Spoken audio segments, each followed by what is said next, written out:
The holidays are here, and you've cooked for everybody at the house, and now it's time to treat yourself to a little something fun. That's right. Something fun, something yummy. Yeah, take yourself and the family or friends out to Fire on the Mountain. They got 3 locations here in Portland, 2 locations in Denver, and 1 in Bend. Brand spanking new. It's a spanking. Go get somebody spanked it in Bend, and it's new. Go get yourself some chicken wings, some burgers, some beer. Yeah, at Fire on the Mountain Brewing, they have their own in-house brewing. And check this out: if you're not in Bend or Portland or Denver, do not fret. You can go to portlandwings.com and get yourself some of their sauces and have a whole Fire on the Mountain night at home. Right? That's awesome. You have a Fire on the Mountain night while you're wearing your Fire on the Mountain merch, and throw on No Simple Road, and you will be having the best holiday time. Actually, the space-time continuum will rip, and you will be transported to a world of infinite joy, happiness, and deliciousness. So go check out Fire on the Mountain because you want to tear the space-time continuum and have deliciousness and joy and all that stuff in your holiday, right? Fire on the Mountain.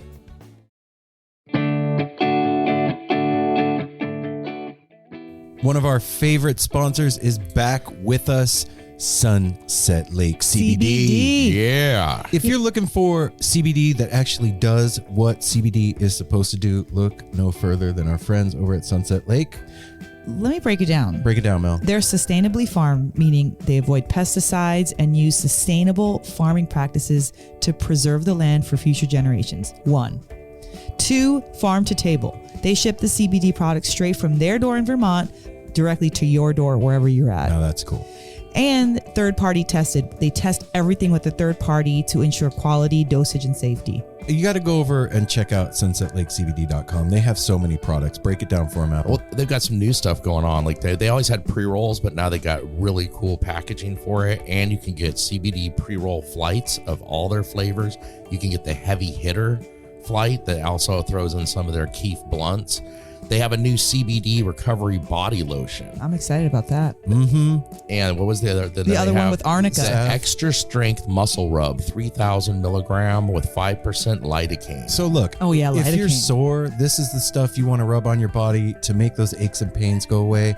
They even have CBD infused coffee, so you can have coffee without the little jitter that you get from caffeine, and you have it in the morning and you start your day off right. Your body feels lubricated. You're going to sleep good. Yeah, and also they have, if you kind of forget to reorder, they've got subscriptions. And they're giving the No Simple Road family 20% off. 20% off. Put in the promo code NSR20 when you're checking out at sunsetlakecbd.com. You're going to get 20% off your entire order. NSR20. And don't forget those cute little gummy bears. That's right. sunsetlakecbd.com. One of our favorite sponsors is back. No Simple Road. Yeah, here we go.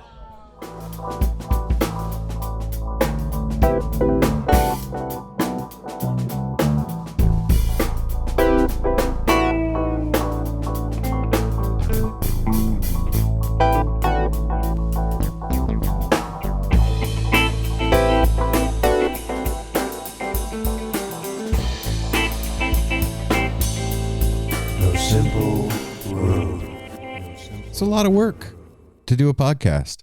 It is a lot. It ain't no joke. It is not for the faint of heart. Even for the person like me or Apple that don't necessarily do all of the techie stuff, it's still a lot of work. Mm-hmm. Hey now, No Simple Road family. This is Aaron. And this is Mel. And we are Sans Mansana right now. I think I have the wah-wah. No, wait. No. It's not playing. Anyway, you get the idea. Yeah, well, Apple, look, we've had a lot going on during these last few weeks of December. Yeah, December's been jam-packed. Get it? Jam-packed. It's been full of stuff for us. But we are super happy to announce the Quick and Easy Boys on the show today. Woo-hoo, yay! Quick and Easy Boys. So Sean and Jimmy graced us with their presence one wonderful evening. Here in the studio. They friggin' sang acoustic song. We hotboxed the studio. Yeah. We had a friggin' blast with them. Definitely. Huge shout out to Axel. For facilitating this and staying on them and us to make this connection happen.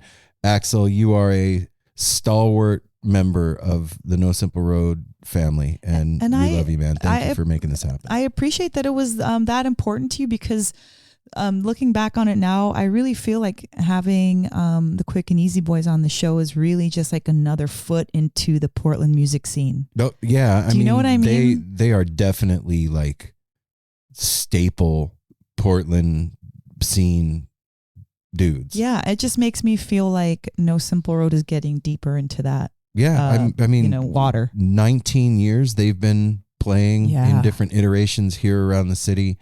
And if you have seen them, then you know that a Quick and Easy Boys show is an experience. It is. I wish I have seen more shows than we have, because they are about fun. They are about doing shit how they feel like it. It's really a treat to have somebody like the band on, and like they're like proud of what they've done in the non-conformity sense of like doing what they want to fucking do for their career. And that is admirable. For sure. And anybody with the moniker Funky Tonk, you know that you're bound to have a good time. Did we pull up like any of their... Well, they don't have any... They have one date, actually. They are almost done playing. They have one more show, and it is at the Laurel Thirst. That's it? Yeah, bud. Yeah, and it is the Laurel Thirst, and it is at happy hour on Wednesday, December 27th. So if you want to find out more about the Quick and Easy Boys, you can go to thequickandeasyboys.com, and they got their shows listed there. They got hats and merch and cool shit that you could check out, and then you can find out about the band. And of course, you can always stream their stuff everywhere you get music, because that's the world we live in today, where everybody has an entire universe in their hand most of the time. It's weird. We think about it. It's crazy to think that. It is so weird to think about. I can find out anything I want by thinking the question and then typing it in my phone. Yeah, it's basically magic is what's happening, but we just think it's normal. Technical magic. But it's also magic. It is. Yeah. If you had told me 20 years ago that I would have the Library of Congress in my hand now, or the Grateful Dead's entire collection of music, or my photos from 2011 all the way to 2023. Yeah, it's a weird world we live in, and being serenaded by dudes like this keeps the weirdness going, and I'm here for it. So we need weirdness. Hell yeah! Thank you, Quick and Easy Boys, for keeping Portland weird. That's right. And for coming to the No Simple Road studio. Yes. I felt like we met two more of our brothers. Absolutely. And sorry, Tyrone, that we didn't get to catch up this time. We hope to have you on the show, man. Yeah. At some point. For sure. So Apple was here for this interview, by the way. He just isn't here for the intro. He's hard at work slinging weed. That's right. That's what Apple Giving does. people the weeds. I want to say it's Friday right now, and Sunday night is Christmas Eve. And so if you celebrate that, I wish all of you a Merry Christmas. Merry Christmas. And Happy Solstice. Happy solstice. To all of you. Because we are recording this on the solstice. Yes, we are enduring the longest night of the year right now. But the promise of the light is always here, and it is returning, and the days are getting shorter or longer as we speak. You know what's cool about the earth? Like, it's round. Well, that's dope. Some but people say. It makes you do stuff. Like it makes you go to bed early, or it makes you dress a certain way. Yeah. You know what I mean? Mm-hmm. Like you have to tolerate what the earth puts out. And the solstices are such a cool way of remembering that. Like, no, you're going to go to bed early. You're going to sleep for longer. You're going to wake up earlier. You're going to get dressed, with boots instead of flip-flops. Like, I kind of dig the idea of sleeping longer right now. Yeah. I'm here for that as well. I'm happy to get a little more rest. But I do want to say, like I said, Merry Christmas, Happy Solstice. And I hope that everyone that is listening to us and is part of the No Simple Road family or not, that you have people around you that you love, that you're somewhere warm and safe, that you filled with hope and joy for the year to come because the world is weird, but we have each other and we have the music. And you know what? What? It's only getting better from here. That's all I got to say. You know, we are manifestors, That's all of us. all you got to say, and you kept going. And I'm going to keep going. That doesn't make sense. It's Dave. true.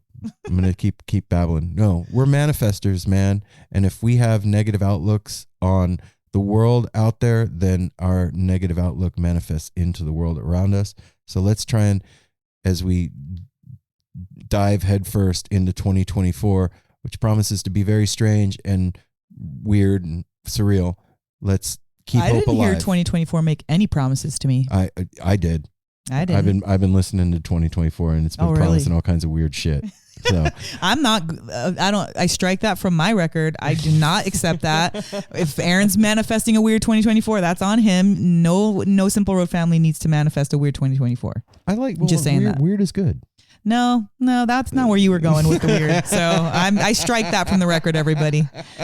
Whatever you want 2024 to be, glorious, sunshine, anything. You don't even have to use my adjectives. It's whatever you want to be. It's fresh. It's new. There ain't nothing attached to it. That's what's cool about a new year. Could I have it be rainbow filled and bunch of Smarties falling from the sky? I mean, if that's what, do you, boo? All right, cool.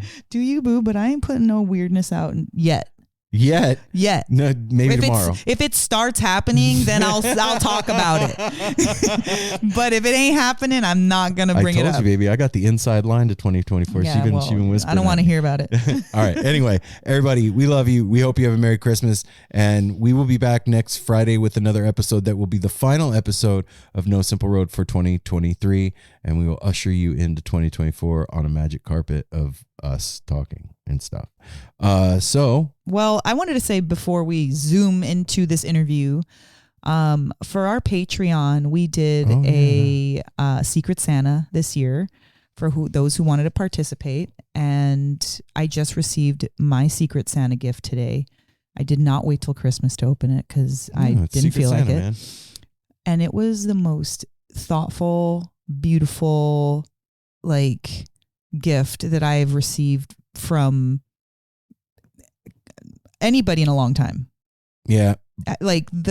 Super cool. I just want to say, Bobby, thank you so much for thinking to do that, for following it through, and for making my season. I'm going to look at it all the time.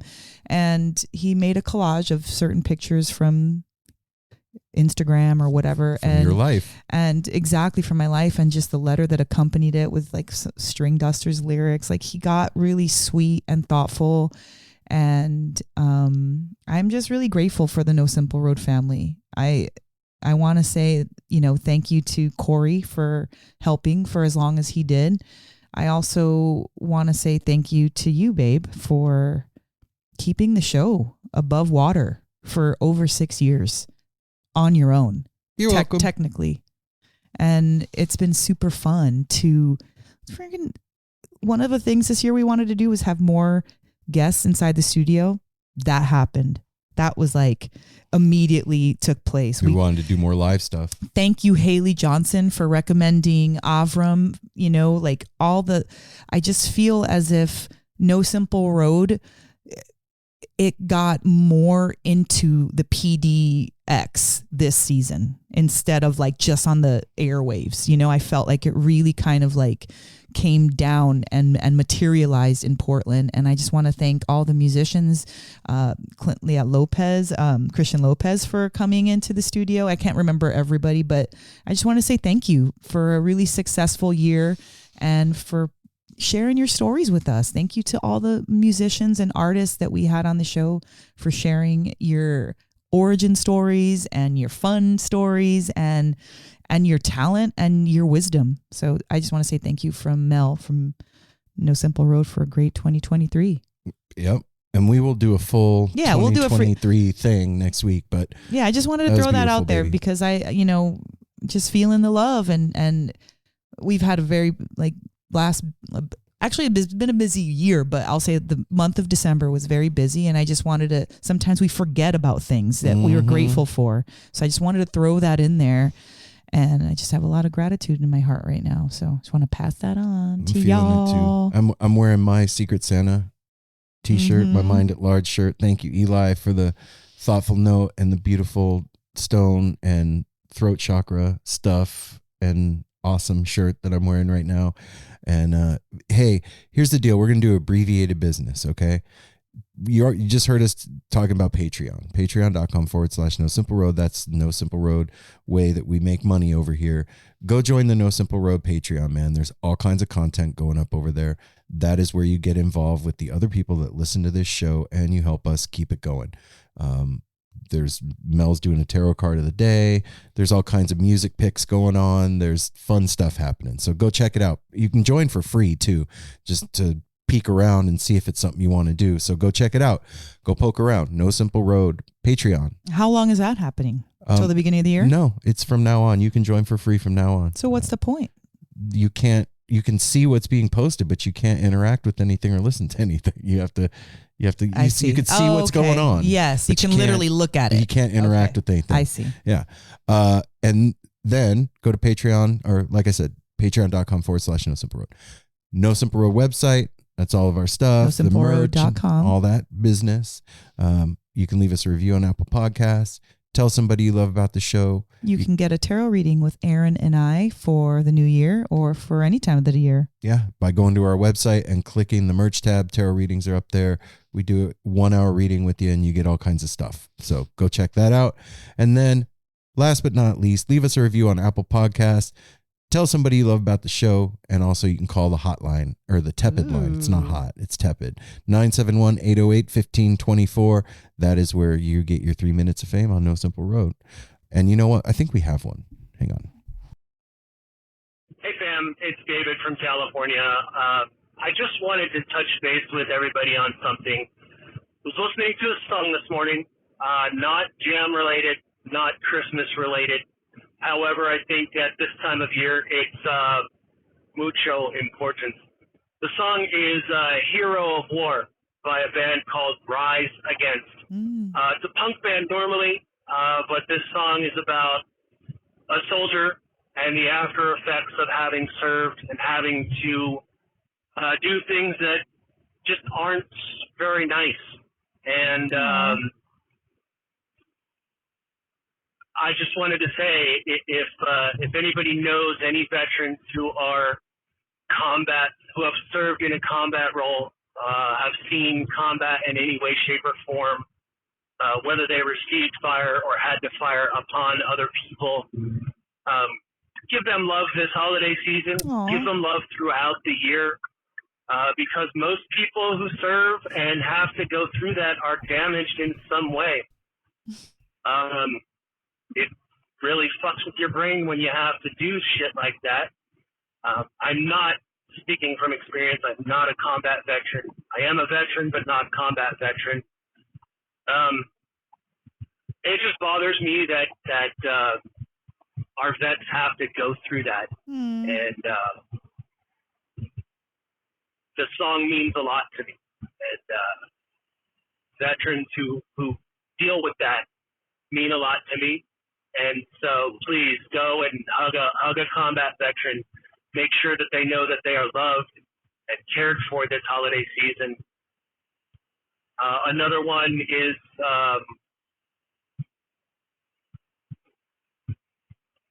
One More Light by Linkin Park, which talks about suicide. And that's also a beautiful, heart-wrenching song. So make sure you're telling everybody that you know that you love them this holiday season. Show them that you love them. Give them the joy and the happiness that they deserve.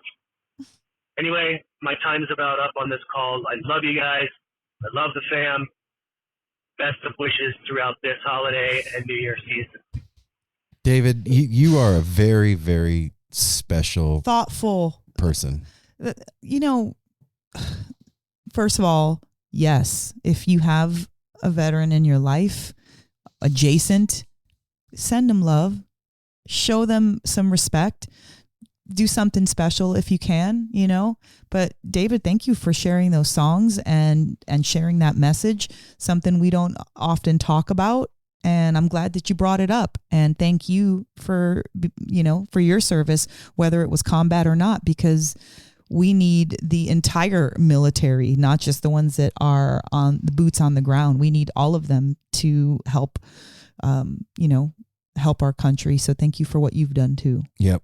And just, David, I already said it, but I just hope you know how special you are to us. And thank you for saying those kind words, man. And your love is felt here on this end of the universe. So yep. That's a good way to get us out of the business and into a quick and easy boy fiasco thing that happened here. Hot box funness. Yeah. You ready? It wasn't that crazy. What did I make? I made some kind of yummy cookies or some kind of bread. Some, banana bread. Oh, yeah. Coffee. Chocolate chip banana bread. Oh, that shit was good. That's right. All right. Anyway, everybody, enjoy your holiday. I hope you enjoy listening to the Quick and Easy Boys. We'll see you next Sean and Jimmy, next week. Thanks for being on the show. Oh, also, we would be remiss, it being Christmas time. Quick and Easy Boys have a new single out on all the streaming platforms called, Mel? Jesus, where's my presents? So if you want to have some quick and easy Christmas music in your life, go check out Jesus, Where's My Presents, streaming now on all the streaming services. And we love you guys. So without further ado, the No Simple Road crew gives you the Quick and Easy Boys.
Hell yeah.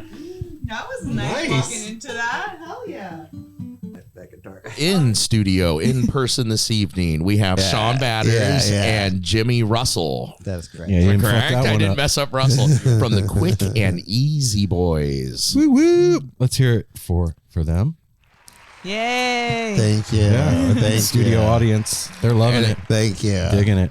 And then there is a third member, Tyrone Hendrix, who is, I imagine, at home with children this evening, it sounds like. Or maybe. Yeah. Ty's probably got a gig or something like that. Okay. So I mean, like the whole thing about it, I mean, like in a nutshell is like, so Ty's like the main drummer, but then sometimes he also has other gigs too. So we have a couple other drummers that we use. So Ty could be on a gig or he could be with his kids. What do you think, Jim?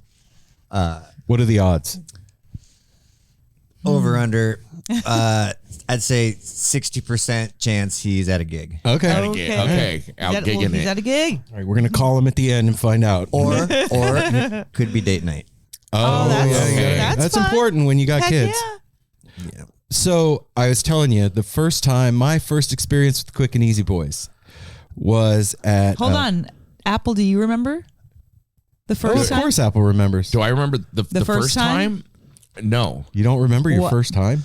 Okay. I'm Well, because this is what Aaron. Right before you got here, Aaron was like gonna tell them how the first time he met. probably at a Or saw- festival. It was. I mean, the first time we saw a full performance was Mojo Family Fest. Yes. Yeah, this year out at the Rhythms Ground, got to see your late night performance of It's That was really fun. That was amazing. We interrupt this amazing interview. Sometimes you get stressed out a little bit during the holidays. So you need to melt these issues and problems and whatever's going on away. You definitely need to do that. So one of the ways you can do that is by going to our sponsor, Melt Premium Mushroom Chocolates. This is how you're going to do that. You're going to go to Instagram. You're going to follow at Melt Mushrooms, MELTMUSHROOMS. You're going to send them a DM and say, hey, No Simple Road told me that you guys have the best stuff around, and they are going to send you their menu, and then you are going to have all the mushroom chocolates you ever needed to micro or macro dose or do whatever you need to do with. See, we wouldn't interrupt this with the Quick and Easy Boys if the announcement wasn't extremely important for your head. That's right. So now your head is all better, and now back to the program. Melt Premium Mushroom Chocolates. That was fun. We got it recorded, but I haven't watched it yet. Yeah, we have it. We just need to do something with it. I haven't even watched it. I'd love to see it. Yeah, again. I'll send. Jim's looking at me like, what? Oh, we that's have amazing. this? Yeah, no, because I broke my finger, so I was playing only with these 3 fingers. What? For that Really? performance. Yeah, but I had worked that out previously, a few gigs before. That's like a superpower. Yeah, that's incredible. I could still hear the music coming, and then I would think to myself, okay, which finger's close enough to the note, and then try to hit it, and then this turned into a bad note barrier because it prevented all bad wankery. All of a sudden, I turned into Miles Davis or Freddie King. Yeah. It's just, So we were at Northwest String Summit 2019. okay. And the Honey Dome, when we arrived at Northwest String Summit, Sky, this was one of the first festivals we ever did like live interviews at a festival. We didn't know shit. We'd never been to Summit before. And Sky brings us in, and he brings us back to the back by the Honey Dome. And he says, okay, you guys are going to set up your tent right here next to the Honey Dome, our interview tent. So we did. And then we were like, well, I guess we'll just like camp right across the street from here. There's a big tree and an open space. So we set up our camp right there. So I hadn't eaten acid in 25 years. And I was like, well, no better time than the present than this night at Northwest String Summit. And had a great night. And like 2:30 in the morning. Was this night 1? Sorry. I think it was night 2. This was night 2. This was Saturday. Okay. This was Saturday night. And Mel and I go back to the tent, and I'm like close eye visuals tripping still. And I'm like, I just need to be somewhere quiet and chill. Yeah, right. Exactly. I love the laugh where you're quiet. And then the String Quick and Summit. Easy Boys took the stage on the Honey Dome till like 5:30 in the morning.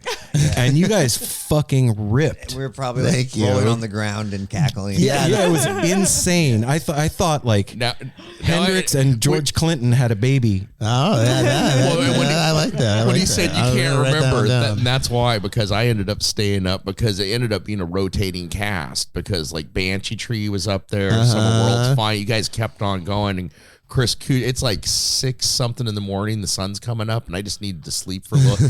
I start sneaking off, and Chris Cooch in the middle of singing a song goes, "Apple, where do you think you're going?" He called me out and goes, "Get your ass back over here." So that Saturday night was insane. So I had a great introduction to you cats. Yes. man. So Okay. thank you for that. Okay. Were you able to? So wait. So was everything cool? Were you like Oh, it was partying? awesome. Were you partying and dancing, or did you hang back? No, So, I like- stayed. I actually stayed Okay. in the tent and listened to you guys, and like you sent me. We bed danced. We were remember I couldn't stop. remember. I couldn't stop moving. I wanted to go out so bad, but I was so tired at the same time. So I remember bed dancing. That's with known as Easy Boys. wiggle worming, actually. Wiggle worming. Yes, Yeah. it was. We were wiggle worming. I learned about that on Jam Cruise. Yeah. Oh, really? Yeah. So that's a perfect segue. Let's hear about your Jam Cruise experience. Oh, well. Is this your? No, is we this your didn't first play. one? I just, no, we just. Oh, went- I okay. went and From had a good it. time. Okay. Yeah. Okay. You were That you would- were a jam cruiser. Yes. I would imagine you would be perfect for Jam Cruise, the Quick and Easy Boys. We would enjoy it immensely. Yeah, If we had yeah. an opportunity. I second what Jimmy said. Yeah. hey, Annabelle, if you're listening, hook them up. Quick and Book Easy 'em. Boys. Yeah. So tell me about the origin story of the Quick and Easy Boys. You guys have been around for a long time. 2004, if I'm 2005, 4. not correct. Okay, 4. Okay. Last interruption, I promise. You know, it's Christmas time, and sometimes on Christmas morning after you've opened your gifts or Hanukkah or whatever, and you're sitting there with the pile of trash in front of you and you didn't get what you wanted, well, I know where you can get exactly what you want. Where? You can go over to shoptourbus.com. What am I going to get there? You are going to get the most amazing lot tees you've ever seen in your whole life, I promise. I mean it. All right. You're not going to be seeing these out on Shakedown Street. You are going to find these on the virtual lot at shoptourbus.com. Grateful Dead inspired merch, song titles told in the form of picture. And they're coming to you with all kinds of extras and candy and toys and fun stuff. And some of you are going to get A miracle bootleg in the box Yeah. or the package that it comes in. And you're going to get that for free shipping if you put in the promo code No Simple Road. All one word, no spaces. That's right. No spaces. You don't want a space right now. But drums hasn't even happened yet. See? So go to shoptourbus.com. Check out everything they have. Let them know that No Simple Road sent you by putting in the promo code No Simple Road. And now back to our episode. Yes, 2004 is we found out, but like the first time we recorded something, so that it was December or something of 2004 we recorded in the studio. We have like a little date on the CD, but we started in college in Eugene. We're all in different bands, and then what was it? I mean, how I met you guys, there was 2 different bands, Waistband Tuck and Savitri. Okay, yeah. And I was in Savitri. The other guys were in Waistband Tuck. And I saw Ben walking past my dorm stoop with a really heavy guitar amp, and he was a skinny guy. And I was like, hey, do you want to rest for a little bit and maybe we could jam? And he came in and he played the blues verbatim, pretty much the way that made my big toe shoot up most of my boot. Whoa. You know, and we were immediately like best friends. And that's kind of how I think I got introduced to Sean. And then we were all in a band together, and that was the Quick and Yeah, Easy Ben, Boys. we had a 4th member at the very beginning, another singer guitar player. Yeah, Yeah. he was the connection that kind of like. And then, yeah. I mean, to go full details, we had another drummer, and he named Yes. the band. And then his girlfriend would come to our practices and like interrupt and tell us what songs she didn't like, and like, Oh, wow. Yeah, it was just like, it was just, yeah, we had a killing the choice. vibe. You had your own critic. We had Yeah. a choice between him and another Yoko. drummer for the recording. Yeah, and we were like, our man, old drummer from the band I was in previously. Yeah. So we're like, I mean, Mike doesn't have a girlfriend that's gonna pick on us. So he was then the drummer, and he was our drummer for 10 years. But I mean, he really was kind of a very signature sound of the band. You know, Yeah, exactly. Because his drumming is very unique. Can you describe the sound Of the drumming of you guys? of us, like at this point, I mean, just what we are. Yeah, I mean, so wait, what did it start as what's to Okay, now? so the start as we yeah. wanted to play like, you know, kind of Parliament Funkadelic, Ooh. but also with like kind of a outlaw country twist. And so and ultimately with like the punk rock kind of like jazz attitude of like Yeah. we want to be able to do whatever the fuck we was want, very like punk- no yeah, boundaries, very punk rock. But that was like kind of the shtick, And like so- with like the disco And so country. then we said to ourselves, you know, what is the biggest mistake that a bunch of albino fellas from the suburbs make when they're trying to make a band that sounds like Parliament Funkadelic is that they all try to dress like Bootsy. So instead, we were like, we're going to go full Stetson cowboy. And so we just dressed up with like hats and pearl button shirts and boots and so we'd walk into a bar, there'd be like a hush, picture.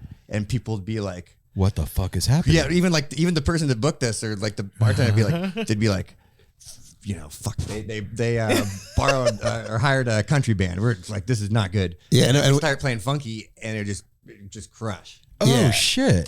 So we could like play like places where like it was like don't touch my hat type of shit, you know, because like it would be a fight and like and then it was like and there's a real funky country and like funk music are very similar. Like country can get very funky. There's a lot of really funky country music, so it's like you can get like the country crowd dancing to funky music, especially if you look like a safe. You know, or something they recognize. Right? So then we tour to the East Coast and back all the time, and when we do the middle states, we could like pick up gigs that were straighter and like just play rawhide all night, you know? Like, so here's a picture of the band, the very first gig. We were babies. It's Paul Coffin. We're babies, but that's what we would look like at all the gigs. You subconsciously knew our archetype. Yeah. It was so that was like crazy. Yeah. And then some of the music we do play like country-ish music or funk, you know, like it works, but we also play like just very not that. I forgot, but that's James Green, who is in Rebel Jar, the founder of Rebel Jar. I don't know if you know them, but they're a Southern Oregon jam band that were really wonderful. And he quit the Quick and Easy Boys to do their thing, and then I love that story. It reminds me of like that scene in the Blues Brothers where they show up to that honky tonk club. Oh yeah, and it's like and that's what they did. They played rawhide. Yeah, all that shit was us. All that and that was all our fucking early years. That's just dope. All the cliches are fucking true. We even outdrank the bar tab one time. Yeah, probably a couple of times, but yeah. And then you get literally like the fucking all the cliches are. It's like Spinal Tap almost. Hell yeah, we've gone through as many drummers as Spinal Tap too. Yeah. Dang. It's a trip to think that country and funk have any crossover. Dude, but like look up Larry John Wilson, Whoopi River Bottomland.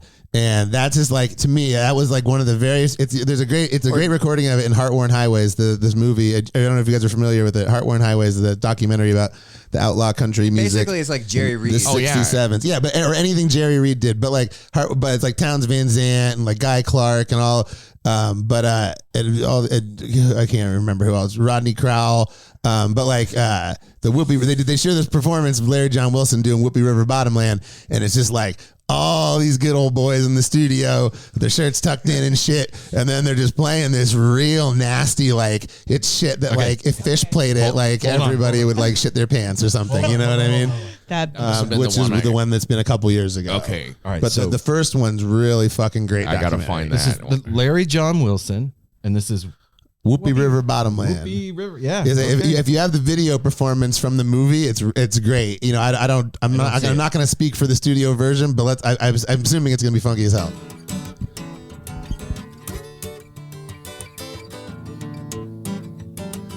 Oh yeah, this will be great. This is good. Mm-hmm. In South Georgia, there's a river called the Ohoopee River. I already like it. Living down there. Yeah, this is archetypal early Quick and Easy Boys. Yeah. Babies. But yeah, because this was it was us recognizing that there's groove and funk in like country kind of music, so you could really take country kind of riffs and just put some, like, real dance kind of emphasize the groove. And wow, there's even congas. Oh yeah, dude, this song is what sold me. Wow. I'm leaving.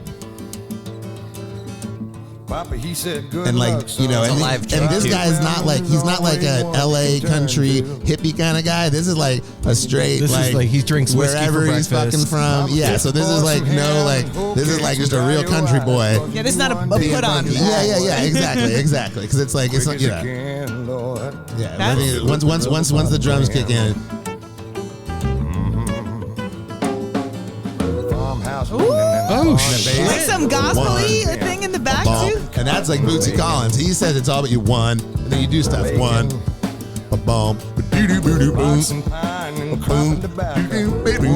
right? I mean, it's like, you know. Okay. If you give him, Wow, you give him man. the You just time, blew my mind. he'll scat for a good 30 minutes. Yeah. We'll just do a whole thing of me jamming along with it. Well, this is dope though, But, like for real. Isn't that like, that's like funky as hell, right? So Yes. it's like country is very close, you know, in like to soul music, So and we were right, doing it's shit like all that, yeah. gospel, and like there's all the ties. It's just like, I guess, like the white version of like, you But know, the I've whole, never all the whole heard that. honkies, you know. No, I have a whole discography to go Yeah, through now. Yeah, I Thank have. you. That's yeah. the best discovering new music. That's old. So music wait, you said didn't this know is about. old school, quick and easy boys. Like this Like is the what. archetype. Our first records were kind of sounded like that. Yeah, that's like the vibe we was really going for, was Yeah. that like, and like, you know, Those I mean, are all bootlegged. yeah, and but like people would say like funky tonk or something, right? You know, and so like it was one of those terms that like, oh shit, God, all right, I'm sorry. Yeah. As was it funky tonk?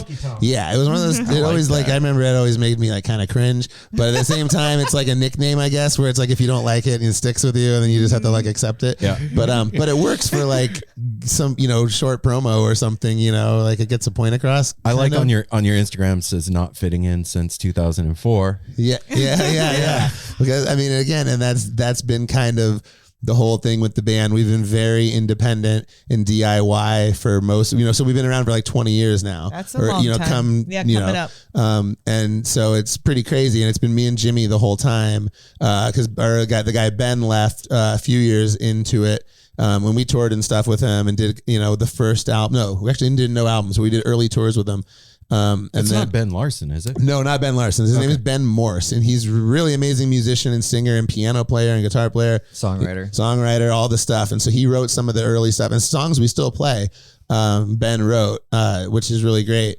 But where were we? Sorry, I'm really stoned. It's okay.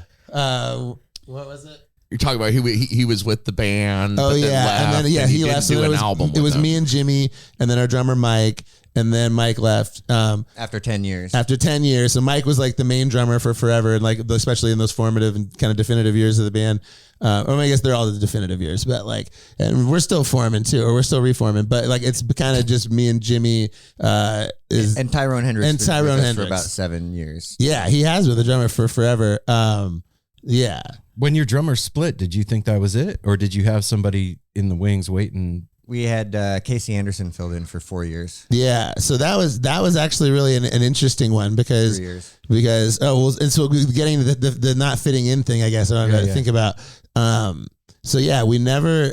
It was always to like, because we were this whole like country funk thing, whatever, like kind of idea, like And we just would do anything we really wanted. yeah, all the time. it was like we'd always say it's jazz, like, or it's like punk. It's just like punk rock in mind and like jazz and spirit. It's like punk and jazz are the same thing to me. get It's just like compared it's to, doing what you want to do and free in an expressive way and just being like, I don't fucking care, right? Like so it's the same idea. It's just a different way it's expressed. And so that's really kind of what we've meant. Like we don't play punk music, and we'll tease shit that sounds like that, and we'll play jazzy stuff and weird freak out stuff, but like we say, like I like to say, we're as much jazz and punk as we are rock and roll or funk or soul or anything else we decide to do. Yeah, it's like we'd get compared to Ween, yeah, which is awesome because I love Ween. Minutemen and Funky Yeah, Delic. yeah, these are like some of my favorite bands. And Minutemen, Minutemen's the like Police. Yeah. What? So That's all over the map. Yeah, but it's like, but try to market that, right? And it's like, and That's especially, not fitting in. and then like, so it's like we were too rock and roll and too weird for like the jam scene, and we were too jammy for a cool hip indie scene, and we were too, you know, this for that. It was always too that, and so we never really caught on with anybody. It was all just kind of us like doing it because we wanted to, and like figuring out how to make it work for like all these years, and like. And then at times, you know, we did get help. We were like, had booking agents, and like we had a record label at one point, and like, you know, things along the way. But yeah, it's largely just kind of been like us kind of being just like, fuck you, we're just going to keep doing it. And like, you know, at this point, we definitely can't stop unless one of us dies. But Well, and the weirdest part about the whole thing was when we started, our main demographic was 40-year-old men. And now our main demographic is still 40-year-old men. yeah, yeah. Wow. It's like the Tool crowd. We keep getting older and they stay the same age.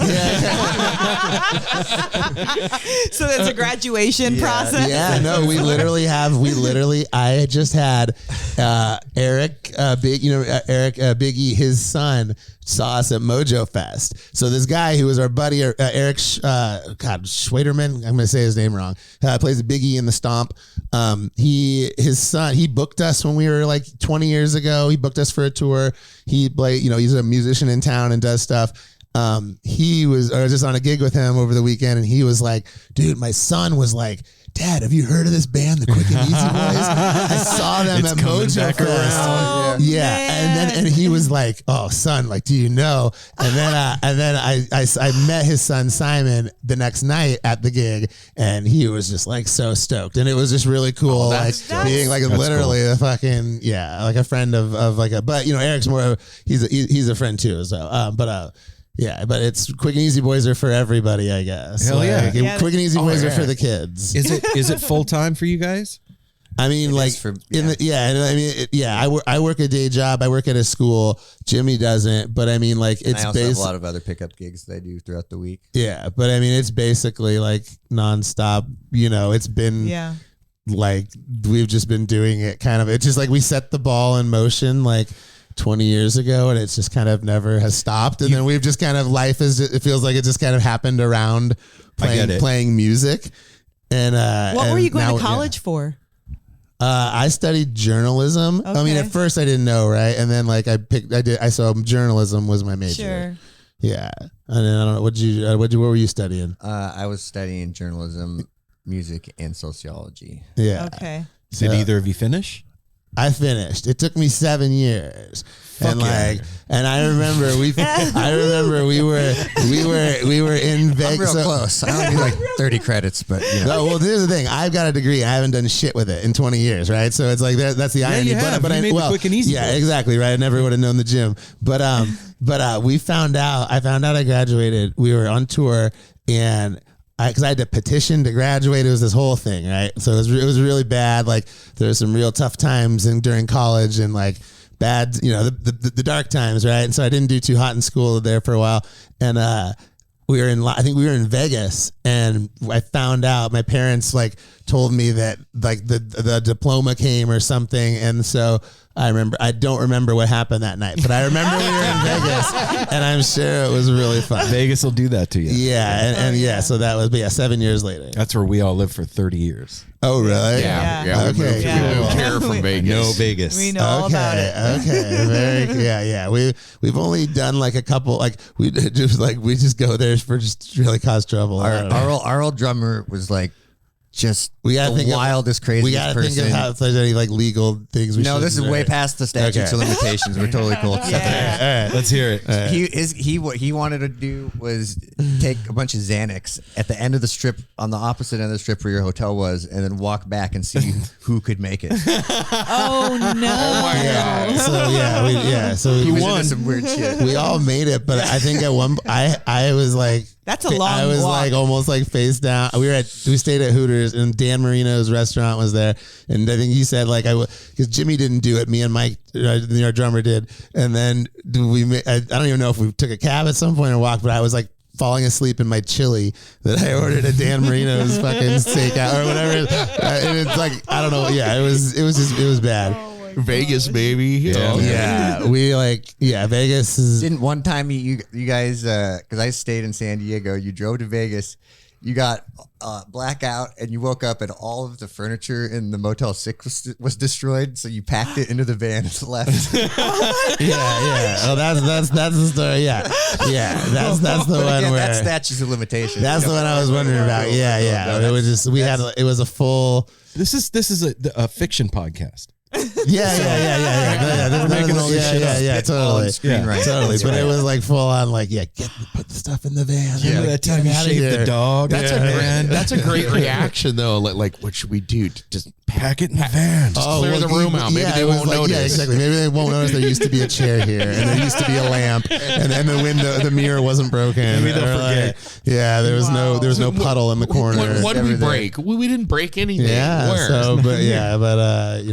So that's all made up. Has there ever been a time in the history of the Quick and Easy Boys that you've thought about hanging it up? No. You'll have to wrench this band out of my dead cold head. Yeah. Hell yeah. Well, and especially I feel like at this point, right? It's like Jim. It's like we've. What do you say? It's like we've had every fight there has been to have been fought. And we Really? And we used to have a safety phrase that would let the other person know that to cool down. Oh. And that was, I'm going to slap your titties off. And you say that, and we'd be like, oh.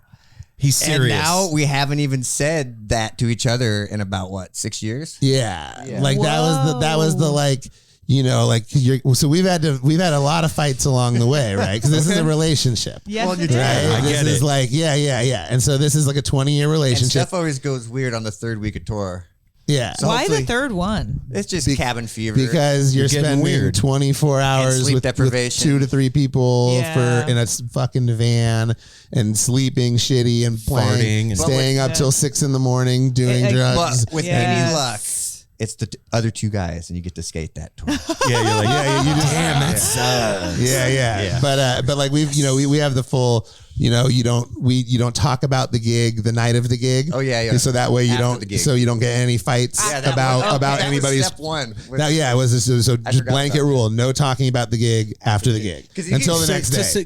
to say, dude, you fucked up. No. Yeah, no Or comments. even it could be, we played really great. Yep, and then someone goes, I think we played like shit because there's always then one there it person, goes. always one person in You the always band. drag on that song. One person in the band always thinks that you didn't play great. I think this is like a universal thing where you can have 10 people or 3 people.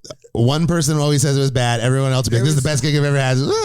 There was one show like 15 years ago in Eugene at John Henry's where me and the drummer got so blackout drunk that we started a yelling match at each other in the middle of a song, and he was throwing his sticks at me as hard as he Oh yeah, like they were like got in like a real fight because it's On like stage. Yeah, because it's like yeah, Quick and everything's Easy Boys, magnified baby. and like we definitely he you was know being a punk. You know? I mean,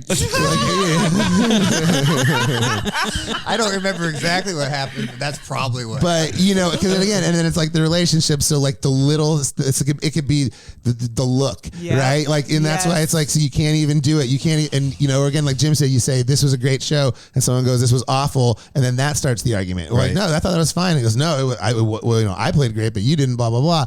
And then boom, and then you're throwing sticks at each other. But yeah, so we've had like on stage fights. Like we say Oh my Spinal God. Tap like jokingly, but it's actually kind of like it's true-ish. So it's we've had. it would take a big rift right now. Yeah, we basically joke that like we'd have to like start dating each other's kids at some or something. But even That would do it. then, if it was within reason, like in like 40 years or something, I don't know. Like maybe I'll feel differently if I'm like 90. Yeah. Like I don't know. He's You never trying to know. get their money. Yeah. So at this point, yeah, it's like, and it is just Jimmy and I, so it makes it pretty easy for decisions and. Just in everything. It's not like you have to have 5 people and like, what should we do? Do we do this? Do we do that? This is just like, as long as me and Jim are cool, it's like whatever. And then we get Tyrone good. and then, it's like, hey, these are the gigs. This is what's up. And then like, sometimes he'll be out with like someone else, but like, and he'll be around. Sorry, go ahead. Yeah, Tyrone's legit. Yeah. And so Tyrone's He's never given me bad advice. Yeah, he's he's- the one yeah. person in my whole life. Like even when I thought he was wrong, Tyrone gave me good advice. Oh shit, That's Yeah. dope. that's yeah. invaluable. Yeah. Especially when you're getting blackout and throwing sticks. Well, no, I mean that wasn't those days are Tyrone. long. That wasn't Tyrone. For the record. But yeah, we used to party a lot more than we do. I mean, we like to have a good time and we definitely probably earned like a pretty good reputation about having fun. But Well, y'all we bring don't it. throw the sticks anymore at least. Y'all really bring Oh, a yeah. high amount of energy when you come. Like that's what I love. That at Mojo, I'm like going to sleep at 6 in the night, 6:30. So when We also get up at 4:30. So something's got to be able to keep me up, and that kind of energy is I was proud of through you. the roof. You hung for it. Was like you got because they were see this melt. yeah. I couldn't go to bed. I could not go to bed, and I remember those shorts. Shorts. The shorts. The shorts. That's actually what the Eric's kid was saying too. He goes, I couldn't believe you guys were rocking it, and you also had those shorts. But yeah, we've been Gene Cutoffs fans for a while. Shorts. Shorts. But yeah, the Bobby shorts. Yeah. Those work really well, and I've even moved on to just more like gym shorts because they're more flexible. I and get shocked now when I see him in pants. He's in jorts so often. See, Yeah. I love that because we talked about who was it that we were talking with? I think it was Eggy, maybe. Maybe it was Eggy, but they were talking. No, well, whoever. Are you talking about the shorts on the stage shorts, thing? yeah, no Yeah, yeah. shorts on Oh stage. no, that's a real rule though. yeah. Is okay. it? I mean, that's not just a there's them exceptions. No, we've known there's no shorts on Unspoken stage. rule? Unspoken rule, but it's Okay. also I feel like it's spoken. But the exceptions to it are cutoff jeans are Okay. acceptable, and I think it's also kind of vibe oriented where sometimes some people could pull it off. Yeah, And like okay. even if it's not cutoff jeans, like you know. Well, you're covered in tattoos, so it makes it easy now. Yeah, I've exactly. been getting like a new tattoo a week. But like, yeah, but so it's like I feel like I can't rock- even start now. You'll never catch up. I'm about to look up electrical permits on portlandmat.gov, and start stealing copper out of houses. That's what it's going to take. Catalytic converters. Hey man, you're in the right place. Yeah. What I was gonna say, like you guys definitely get away with shorts because, like Aaron asked, you ever think about hanging it up? I could not picture you guys doing it. You'd have to like get into therapy and stuff. I mean, because you put it all out on stage. Yeah. Like I can imagine it's like therapy to you. You get to yeah. go out there, Oh, yeah. and you balls out, working just the crowd, literally and figuratively. Yeah. That's what the shorts are for. Balls out. Yeah. You get the crowd. You give the crowd. You're one of those bands that gives the crowd no choice but to participate, which is awesome. When people are standing around like just cross-armed, it's like I don't see that Good with luck. you guys. It's like you're getting motivated right fucking now, man. Well, and I think a lot of the, I mean, yes, it is very therapeutic, and I think Jim would probably agree with that as well. Like, and which is why we do it is because we're weirdos that have to feel some hole or desire to perform and let people see our art. And right? it's But like I feel like now too, when we do it, it's like we don't even possibly get into our own way, and we've just given ourselves to God. Wow. Yeah. That's a way To to the put it. universal flow of, Yeah. and now I'm on a rant. Go. I like Every that. night's going to be different. So why expect it to be different? If it's going bad, maybe lean into it going bad. Ooh, I've never heard anyone say that Whoa. before. If it doesn't matter, it's 2 hours no matter what. Yeah. No It's just- shit. And then it's just we've gotten used to letting it happen, and like magical things happen. Because Yes, in the chaos, as yeah. long as you're open It would seem and like you you open planned it. your mind, right? Yeah. It's like essentially a lot of it's like comedy, and like you're right, and like the timing of things and the delivery and reading a room and an audience And it's fun and to being freak like people fuck out. you know what I'm going to sit on this, and we are going to do Freebird for 6 minutes in I don't condone disco that. in a disco style just to piss somebody off Oh. because they were yelling it earlier and they wouldn't stop, and it's like fine, or anything, or just like or just Brown-Eyed Girl as a reggae song. Yeah. Or just like we meow like cats Oh, my mom for a while. hates And again, that. this goes back to like the punk rock jazz thing of just we just do whatever we want. But it's like, but it's also just like sometimes you do it just to like create the tension so you can release the retention. And it's storytelling as much as anything, right? You get people uncomfortable and then push it a little further and then push it a little further.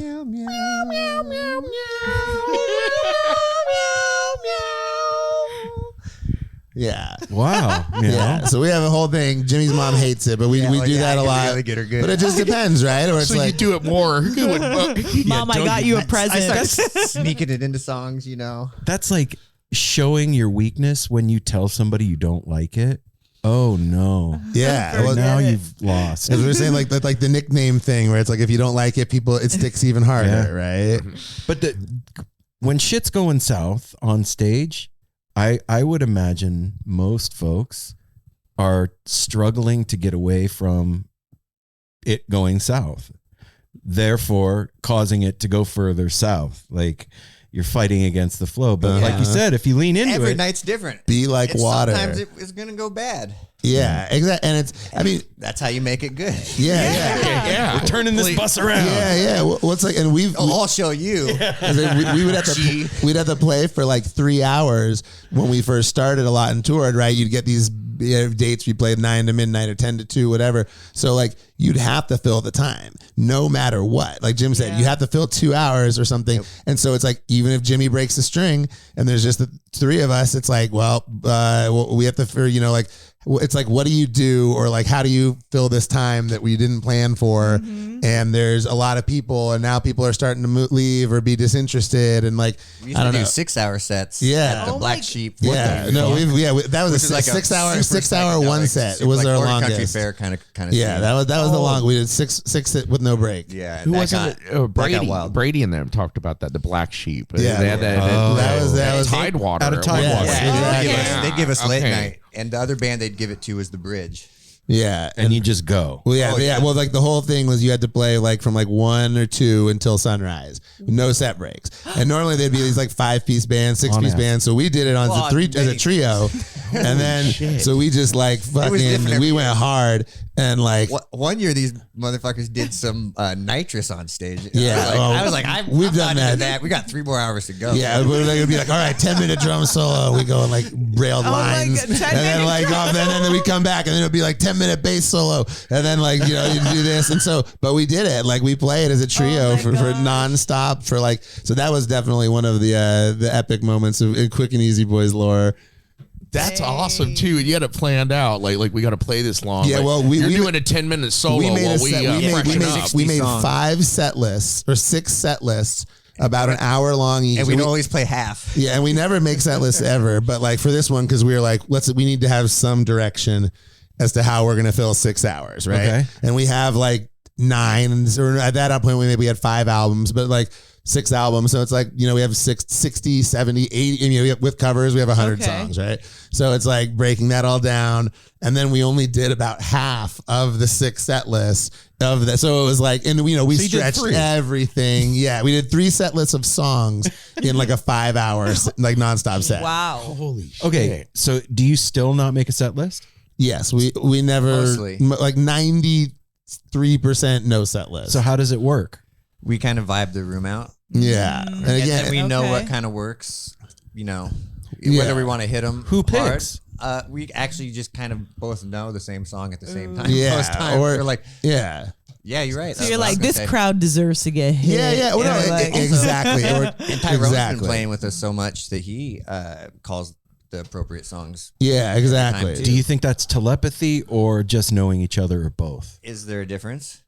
Yeah, right. I think it's like, you know, it's, I don't know. It's also, you know, you do it long enough and you get like, you can read the room. It's like, are people ready to dance? Like, are we just resist the fucking sprint, you know, where we just like fucking hit them. It's like you know, with everything we got and we don't stop, you know, like 100% the whole time. It's like, or is it like are we starting small we're gonna build and then come down and then blah, appetizers, blah, blah. Yeah. You know, it's like at a wedding, you're only guaranteed 15 minutes of good dancing from the crowd. But there is a canary in the coal mine of when it's going down.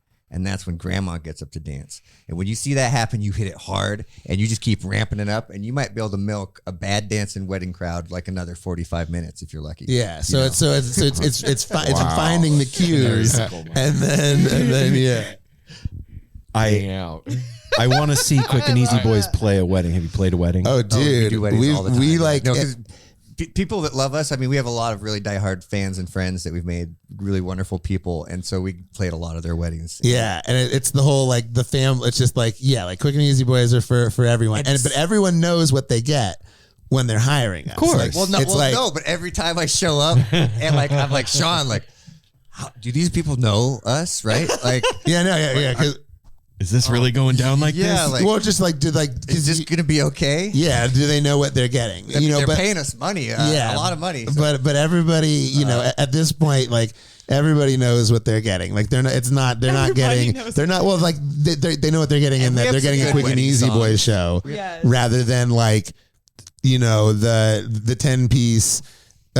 Cover band that will do wedding everything singer. the exact way someone do some wants good it, wedding right? songs. It's more like we don't even really take requests. Maybe we'll take one or two from the bride or something, but it's like in general, there's usually only like one or two songs that we'll specifically do for the wedding. Everything's Well, it's negotiable. usually they want a party. Everything's got a price. Yeah. Yeah, but it's everyone that wants a party. Everything's got a price. I like Sometimes it. we get hired by people that I feel like really haven't seen us that much. Yeah, they'll And be it like, worries "Oh, me. I heard my friend's sister saw you at this other wedding and blah blah blah, and she said you'd be great." And it's like, but it's like again, we can depends. Is everyone they're- at your wedding going to be on Molly and LSD? Yeah, They're like, Yeah, they're yeah. like, will you play Endless Love? And Yeah, then yeah. this, and it's like, nope. yeah, no, But exactly. we'll play your wedding. Yeah, no, it's like we'll do our thing. We'll make What sure do you- everyone has a good time. But like like You all do too. You have diehard fans. We have friends of ours, especially thinking Jason and Audrey are really,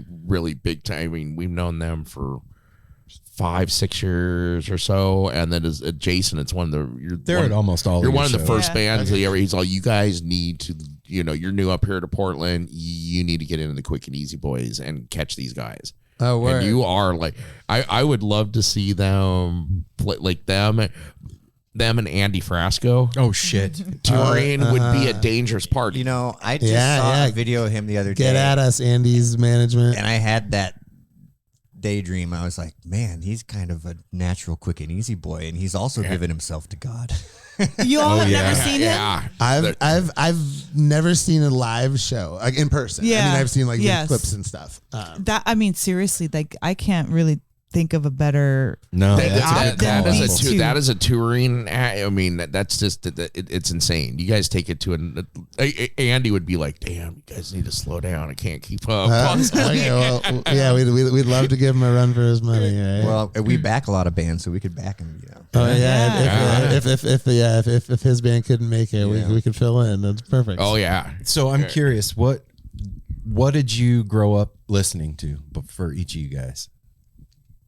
I guess the formative stuff for me would be like really like I guess it was like ska and like punk rock type of stuff in like high school when I started really taking music more seriously, and I played trombone. I played bass and piano when I was younger, and then stayed playing bass and started playing that in like punk bands, and I played trombone in the marching band for a year, and I did concert band. So that was kind of my two main things. So yeah, it was like punk and ska music.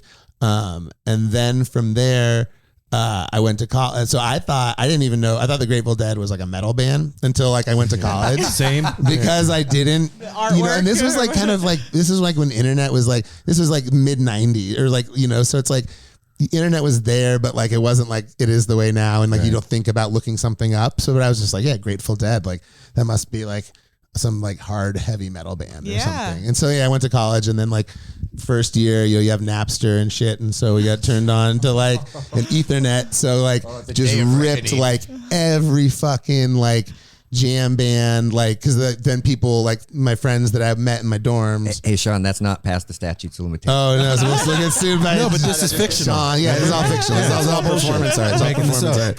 Yeah, it's all performance art. And so yeah, and then just so basically, friends turned me on to like jam music, and then just like ripped all Grateful Dead and Fish and fucking. I mean, like shit that I don't even know if they're bands anymore. Like Agents of Good Roots and Big Woo and like I remember Big Woo. Yeah, Big Woo is dope. But like.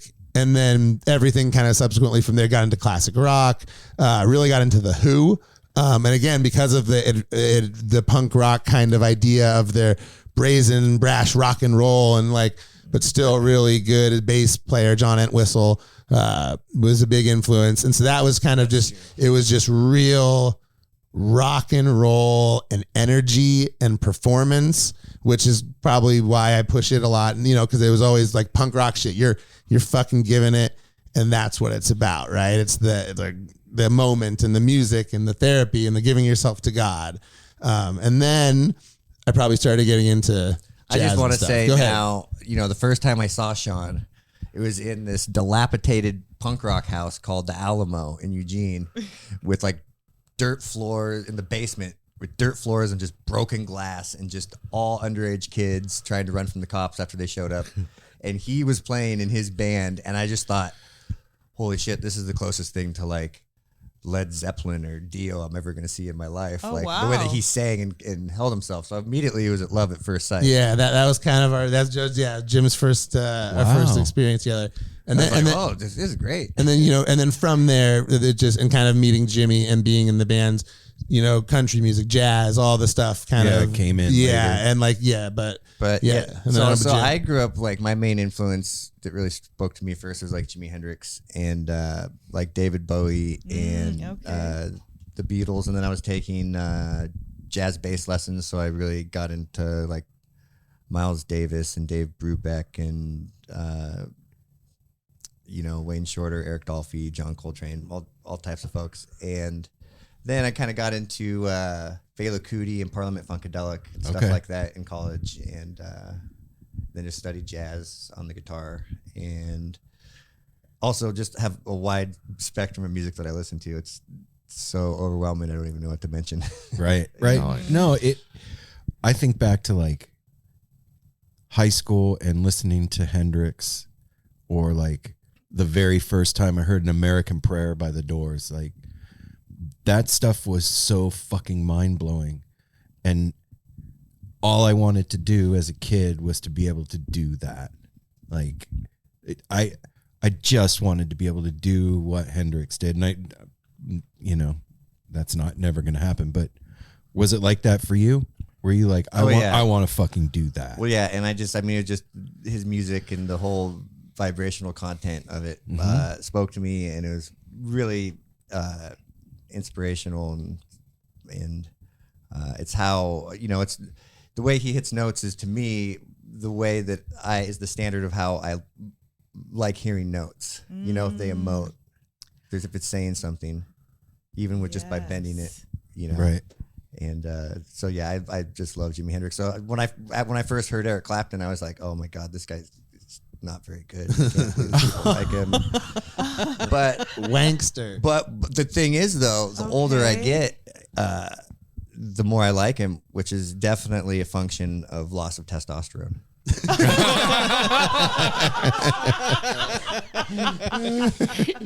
Right? That's fair. Do you think that That was really good. your taste changed because you've changed? Yeah, For sure, right? yeah, definitely. I mean, we grew up and we're just different. You're not the same person you were 10 minutes ago. We say that all the time to each other. We've known each other we've been friends 40 years. And we sit out here and it's like, do you think if we told our teen selves that we were going to be going to bluegrass shows and this, and listening to jazz, we love like the local jazz station, the KMHD, whatever. Yeah. Like we both jam to it in our car. Driving to the grocery store together, listening to like bebop. It's like our teen selves would have beat the shit out of us if they would have fucking listening to NPR or something. And you're just listening to the news. Yes. You know what I mean? Like I used to be like, why the fuck would anybody watch the news? And now I'm just like, I'll put on the local news. It's like 5 o'clock. I'm cooking dinner or something. Yeah. But then there's also switch over. Okay, let's listen to that punk rock now. Let's listen to that. It's cool getting older and discovering all these sides of yourself. Hell it's yeah. different. What's up, everybody? If you're like me and you're trying to do better for yourself and what you eat in this new year, I have something really cool for you. Factor's delicious, ready-to-eat meals make eating better every day way easier. Wherever tomorrow takes you, be ready with pre-prepared, chef-crafted, and dietitian-approved meals delivered right to your door. You're going to have over 35 different options a week to choose from, including keto, calorie smart, vegan, and veggie, and more. And there's even more to enjoy with over 55 nutrition-packed add-ons that help make your weekly meal planning even more delicious. What are you waiting for? Sign up and save. They've done all the math. Factor is less expensive than takeout, and every meal is dietitian approved to be nutritious and delicious. So here's what you got to do. Head to factormeals.com/no NoSimpleRoad50 and use the code NoSimpleRoad50 to get 50% off your first box and 2 free wellness shots per box while subscription is active. That's code NoSimpleRoad50 at factormeals.com. Take all the guesswork out of trying to do the right thing for your body. Fuel up easy and fast. Go check out Factor. Well, it's like allowing yourself the freedom to, I mean, hopefully is what people do, like allow themselves the freedom to change and explore and indulge in different things and not confine themselves. I don't know, just continuing to evolve as people, right? It's like you were saying earlier about finding the balance in the chaos. You know what I mean? That's how we should live our lives, not just on the stage, but I mean, think about if you were like, nope, I only listen to jazz. Fucking boring. You would have drag. Mm-hmm. You know what I mean? Oh, I only listen to jazz. But you could listen to jazz forever and never listen to the same thing. True. With any music, you know what I mean? You can be that focused. But I would think if we're on this planet to experience life, I want to try everything. I want to fucking try all of it. I want to do all the drugs. I want to taste all the stuff. I want to, you know what I mean? Well, I feel like this is the Quick and Easy Boys. It's the Dionysian the whole freak out. Yeah, the Dionysian freak out, the pure, hedonism, Caligula's fucking party. Like, I don't know. It's like little Sean Bacchus baiters. Yeah. But it's like, we've always, it's just, you do what you want. Like we want to play, we want to write a country song. We want to write like a straight funk song. We want to write a song. We just did a Christmas song. We're releasing a new one? Yeah, we're releasing a Christmas song on Friday. It'll be on all this Friday. I think you should sing it for him. But it's called Jesus Where's My Presents. Oh my god. And it'll be on the 1st, December 1st, it'll be on the streaming platforms. But it's like we wrote a Christmas song, and then we have another single that'll come out next year. It's like more like Roy Orbison kind of vibe, Beach Boys kind of vibe, and then we're recording like a metal album.